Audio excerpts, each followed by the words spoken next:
चीज़ें दुनिया से जितनी कम यूज करोगे उतने ही आप स्वस्थ रहोगे। आज हमने एक संकल्प लिया है कि पूरी गर्मी के समय में हम 1 सेकंड के लिए भी एसी यूज नहीं करेंगे। अब कोई एसी हॉल है, वहाँ कार्यक्रम हो रहा है, वो तो सब लोगों की वजह से है। हम अपने लिए कोई निजी ना व्यासपीठ पर एसी ना कमरे में, क्योंकि हमने आयुर्वेद की किताबें ग्रंथ पढ़ा है। आपके अंदर रोगों से लड़ने की इतनी बड़ी क्षमता बढ़ जाती है यदि आप ऋतुओं को जीत लें तो।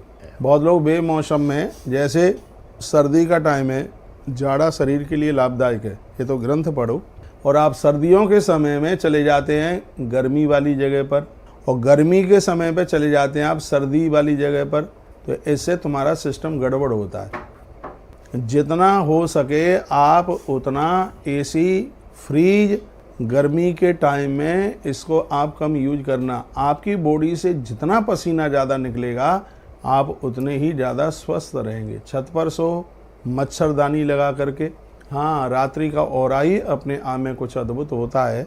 तो मैं फिर एक बार आपको कहना चाहूँगा कि आपको यदि स्वस्थ रहना है तो कुछ चीज़ों का आपको परहेज करना ही होगा। आप मटके का ताज़ी पानी पीजिए, ज़्यादा फ्रिज की कोई चीज़ यूज ना करें, और हो सके तो आप एसी कम से कम यूज करना। सुबह 4 बजे की एसी तो बहुत ही ज़्यादा ख़तरनाक है, भोर में उसको बिल्कुल बंद कर दीजिएगा। भोर में तो कूलर भी बंद करने की आवश्यकता है।